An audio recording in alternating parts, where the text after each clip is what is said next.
Hello friends, I am Aprati. Welcome back to our channel plants space. Spring season शुरू होने ही वाला है और हमने अब अपने प्लांट्स को तैयार करना शुरू कर दिया है क्योंकि मौसम में थोड़ी गर्माहट आते ही प्लांट्स ग्रोथ स्टार्ट कर देते हैं।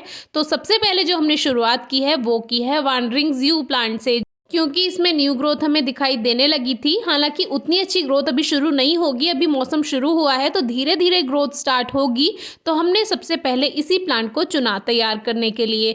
ये प्लांट कटिंग से बहुत आसानी से ग्रो हो जाता है, कोई स्पेशल पॉटिंग मिक्स की ज़रूरत नहीं। मिट्टी में थोड़ा सा गोबर की खाद या वर्मी कंपोस्ट मिलाइए और उसमें इसको ग्रो कर दीजिए। ये प्लांट छोटे से छोटे पॉट में ग्रो हो जाता है। अगर आपके पास वेस्ट बॉटल्स हैं तो उनसे भी आप हैंगिंग प्लांटर्स तैयार कर सकते हैं।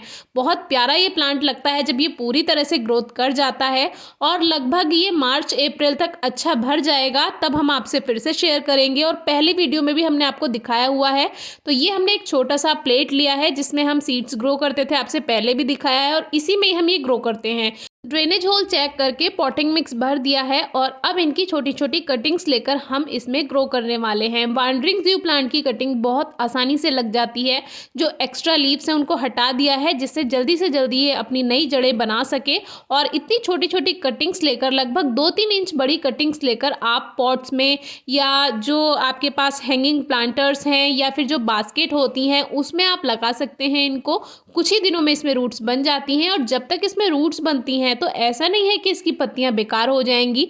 वो पत्तियां ऐसी की ऐसी कलरफुल रहती हैं, तो थोड़े दिन तक तो आपके प्लांट को वो ऐसे ही सुंदरता उसकी बढ़ाएगी। और जब इसमें ग्रोथ स्टार्ट हो जाएगी फिर ये नीचे की तरफ लटकनी शुरू होगी, जो कि बहुत प्यारी लगती है। इसीलिए इसको हैंगिंग प्लांटर्स में लगाएंगे तो ये और प्यारी लगती है। हमारे जो टेरेस गार्डन है इसमें कॉलम है, कॉलम पे हम ये पॉट रख देते हैं तो जो वो नीचे की तरफ गिरती रहती हैं इसकी बेल, वो बहुत प्यारी लगती हैं जब ये पूरी ग्रोथ कर जाता है। तो इस तरह से साइड साइड में मिट्टी को हटाकर हमने पहले एक तरफ से इसको बनाया और फिर बीच में इसको बाकी कटिंग्स जो लेकर उनको सबको ग्रो कर दिया।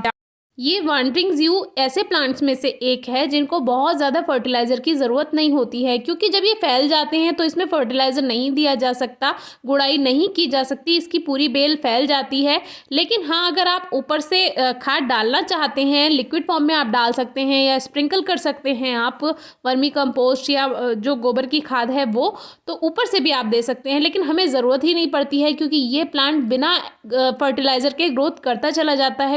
और अगर आपको अपने गार्डन में कलरफुल प्लांट ऐड करना है तो उसके लिए ये बेस्ट है, क्योंकि इसमें पर्पल शेड भी आता है, ग्रीन शेड भी आता है। धूप की बहुत ज़्यादा रिक्वायरमेंट नहीं होती है, लेकिन पूरी धूप में रहे तो पत्तियां थोड़ी फेड होने लगती हैं। तो कोशिश कीजिए इसको 3-4 घंटे की धूप मिले और कम से कम 2 घंटे की धूप तो ज़रूर ही मिले, क्योंकि अगर आप इसको छाया में रखते हैं तो पत्तियां इसकी दूर दूर आनी शुरू हो जाती हैं और जो इसमें पर्पल कलर है वो थोड़ा गायब होना शुरू हो जाता है। तो बिल्कुल छाया में ना रखें, थोड़ी धूप ज़रूर मिले या ब्राइट लाइट मिलना बहुत ज़रूरी होता है। ऐसी जगह पे आप लगा सकते हैं जहाँ पर सूरज की रोशनी ना मिले लेकिन उसकी जो चमक होती है वो इसको मिल जाए तो भी अच्छी ग्रोथ कर जाता है। सारी कटिंग्स लगाने के बाद हमने इसमें ऊपर से थोड़ा सा मिक्सचर और डाल दिया और जो इसमें पत्तियां टहनियां ढक गई हैं इसको थोड़ा ठीक कर दिया हाथ से। अब इसमें वाटर स्प्रे कर देंगे और फिर हाथ से मिट्टी को थोड़ा सेट कर देंगे, बस इसमें कुछ नहीं करना होता।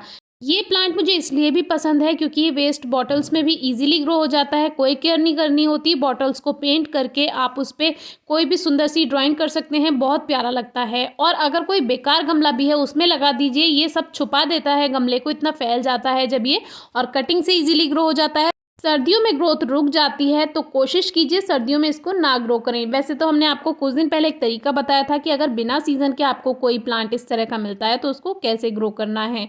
तो सर्दियों में इसकी ग्रोथ नहीं होगी, लेकिन जैसे ही स्प्रिंग सीजन आएगा, पूरा गर्मियों पूरा रेनी सीजन काफ़ी अच्छी ग्रोथ करता है और डेकोरेशन में सबसे ज़्यादा मदद करता है आपके गार्डन में, क्योंकि आप कैसे भी लगा सकते हैं, कितने छोटे प्लांटर में, कितने बड़े प्लांटर में, वेस्ट प्लांटर्स में, किसी में भी लगा सकते हैं। कटिंग से लग जाता है, कोई केयर नहीं करनी होती, खाद का ध्यान नहीं रखना होता, पानी का ध्यान नहीं रखना होता, क्योंकि पत्तियों में और जो इसकी टहनियाँ हैं इसमें पानी होता है। तो अगर आप 2-4 दिन पानी देना भूल जाते हैं तो प्लांट पे कोई इफेक्ट नहीं पड़ता है। तो अगर आपके आसपास कहीं ये प्लांट लगा हुआ है, एक छोटी सी कटिंग लेकर आइए 1 इंच की या 2 इंच की, और उसको लगा दीजिए। फिर बार बार उसकी कटिंग करके आप लगाते रहिए, ये बहुत घना हो जाता है और कभी ख़त्म नहीं होता है।